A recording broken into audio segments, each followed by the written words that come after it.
Okay, let's get part three of Who is Larry Sinclair Done and Up.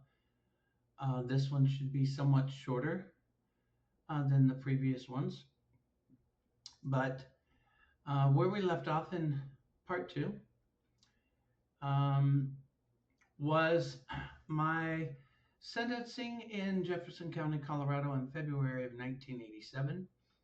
So we're going to pick up with my being transferred to the Colorado Department of Corrections from the Jefferson County Jail in Golden, Colorado on April 22nd of 1987.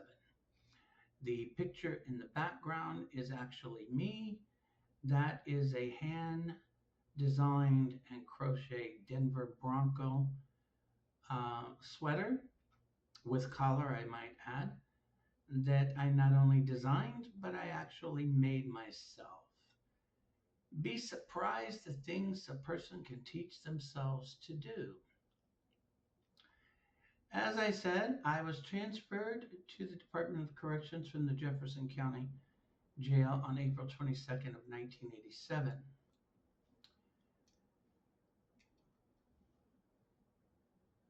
At which time I was assigned the Colorado Department of Corrections inmate ID number of 56336.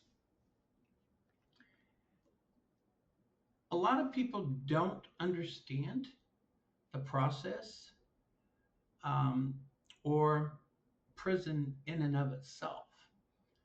So I'm going to go over a few details, and I'm going over these details because they're going to be important as we get to the end, the more recent years here. As a standard operating procedure for any corrections department, intake of any inmate or individual convicted and committed to their custody. The intake and classification process entails the department doing its own criminal background check and search. And I see typos in this, and I apologize for that. It was kind of hard to see earlier. But in doing so, they do so to um, locate any outstanding warrants so that those jurisdictions can be notified that the individual is in their custody. And then they place what are referred to as detainers on those inmates. And those detainers and outstanding warrants actually play an important part in an inmate's security, classification, and facility assignment. In April of 1987, upon my entering the intake and classification process with Colorado Corrections, a single warrant or want showed up in their search and showed up in the NCIC database. And that was a Florida Department of Corrections Probation and Parole Department had a warrant issued in January of 1987 for probation violation and absconder. And that warrant was based on the fact that I had been placed on probation for 1 year in Miami-Dade County, Florida, August of 1986, before traveling to Colorado and the arrest for this particular sentence. The same probation, by the way, that I myself made the Jefferson County District Attorney and court aware I was on at the time of the offenses. It was that probation which was the basis for the sentence being higher, contrary to the false claims many, many years later that the sentence was the result of a more serious forgery charge conviction.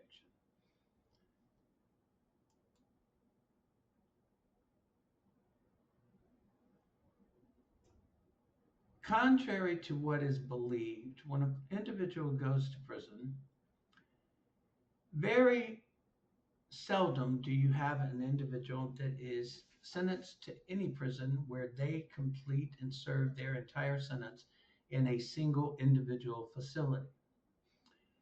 Um, Especially today, anyway, most, if not every state, have multiple correctional facilities located across their individual states, whether they are state owned and operated or whether they are contracted with private prison companies, which some still do.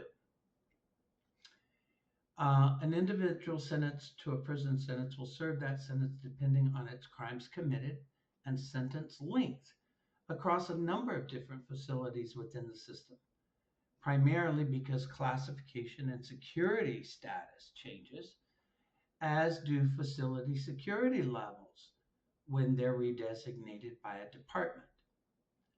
My initial security classification was designated as close, which is between medium and maximum security, and it was designated as such because of the Florida warrant.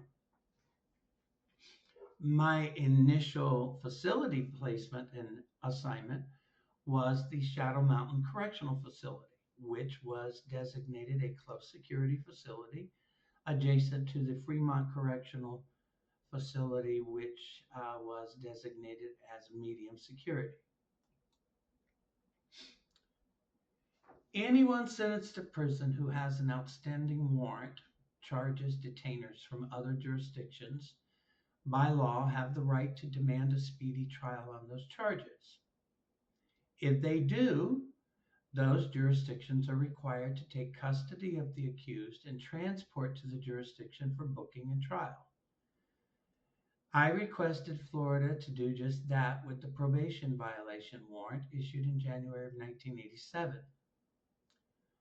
Upon making the demand for speedy trial to Florida, Florida Department of Probation and Parole, in consultation with the Miami-Dade State Attorney's Office, made the decision, based on the fact I was serving a 16-year sentence imposed in Colorado, to dismiss the probation absconder violation charge and detainer. This is important to note because you are again going to see how official records can contain false information.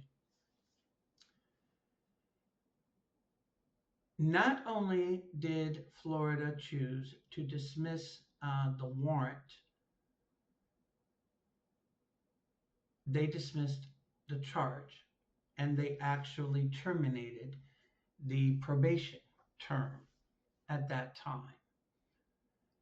In 1996, while at the Colorado State Prison, CSP, I was notified by a chaplain my father was terminal and expected to die within a very short period of time.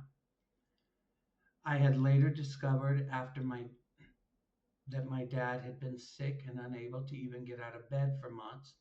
He was finally taken to a doctor where melanoma that he had previously had apparently returned and metastasized through his lungs and stomach to a point that any effort to stop it would be futile. And my father chose to live what time he had left on his terms rather than becoming sick constantly by chemo, which wasn't going to do anything. After some very frank phone conversations and letters between my dad and I had decided to file to change my name back to my given birth name. As I pointed out in previous parts to this series, I had only legally changed my name because of relationships that I was in with other individuals at the time. And again, you don't need to be able to be legally married to carry the last name of an individual you're in a relationship with, given the fact that you can legally change your name, which is the reason I had done so to begin with. I had filed for the legal name change in Fremont County District Court, Canyon City, Colorado, case number 96 C as in Charlie, V as in Victor, 178, which was finalized and order granted on June 13th of 1997.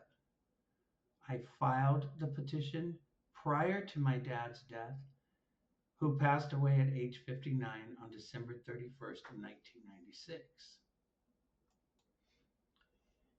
This is the actual court order granting and making the name change legal. And as you can see, it was signed and entered on June 13th of 1997. The required publication notice was in fact completed and the publisher affidavit was filed with the court. During my confinement within the Department of Corrections, let me be clear on something, because you're going to see this in later um, parts to this series.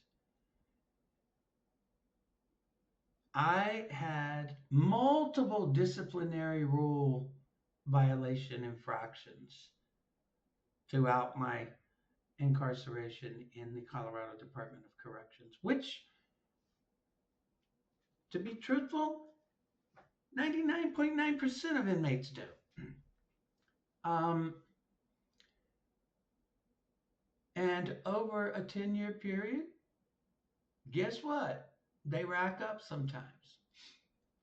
But contrary to what you're going to hear later and see, and what was alleged,